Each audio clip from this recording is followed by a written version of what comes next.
বিয়ের 10 দিন যেতে না যেতেই আমবাগান থেকে যুবকের ঝুলন্ত মৃতদেহ উদ্ধার।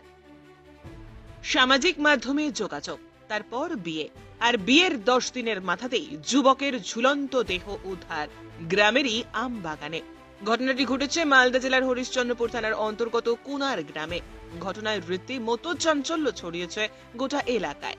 ঘটনার খবর পেয়ে ঘটনাস্থলে ছুটে আসে হরিশ্চন্দ্রপুর থানার পুলিশ। স্থানীয় সূত্রে জানা গিয়েছে, মৃত যুবকের নাম অজয় মণ্ডল, বয়স 22, পেশায় দিন মজুর।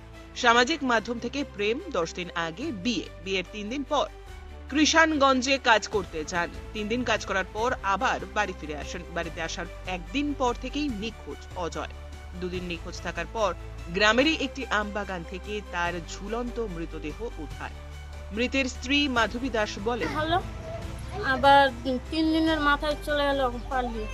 ওখান থেকে আসে আবার 2 দিন গ্রামে কাজ করলো, কাজ করে আর পাচ্ছি না। তারপর আজকে কি শুনলেন? আজকে শুনলাম যে মারা গেছে। কিভাবে? ফাঁসি লাগে।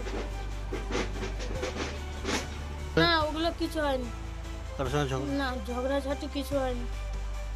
আমরা তো সবসময় বাড়িতে তিনও যাই করছিলাম, হাসি খুশি ছিলাম। আচ্ছা, পুলিশ এসছে। আমার নাম মাধুরী দাস, বাড়ি বোয়ালিয়া। বাবার বাড়ি বলিয়ার? হ্যাঁ, একটা গরম অঞ্চল। গরুর অঞ্চল। আচ্ছা, আপনার স্বামীর বাড়ি কোনার? হ্যাঁ, আমার স্বামীর বাড়ি কোনার। কুনার গ্রামের বাসিন্দা দেবাশিস মণ্ডল এ প্রসঙ্গে কি বললেন শোনাবো।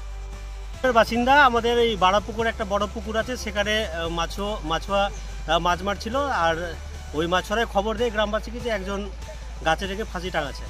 তো তারপর গ্রামবাসী এসে দেখলাম যে ঠিকই গাছের উপরে নিজের ডালে ফাঁসি টাঙিয়ে দিয়েছে। তো আমাদের গ্রামের ছেলে, নাম অজয় মণ্ডল, কাবুল কাকার ছেলে। না, ছেলে সাদাসিধে ছিল, বাড়িতে কোনো অশান্তি নেই, বাবা মাও নাই, দাদা 3 দাদা আছে, আর ওই সব থেকে ছোট। আর ও অশান্তি বলে কিছু দেখিনি আমরা গ্রামবাসীতে। হয়েছিল? বিয়ে করেছে, ওই 7-8 দিন আগে বিয়ে করেছে। আর অশান্তিও হয়নি, আমরা যেটা দেখলাম যে ঝগড়াঝাটি হয়েছে বা কিছু হয়েছে, সেরকম কোনো কিছু ঝগড়াঝাটি হয়নি। আর কি কারণে হয়েছে বা কিছু, সেটা আমরা বুঝতে পারছি না। দেখে তো মনে হচ্ছে না যে সেরকম লাগছে যে আত্মহত্যাই মনে হচ্ছে।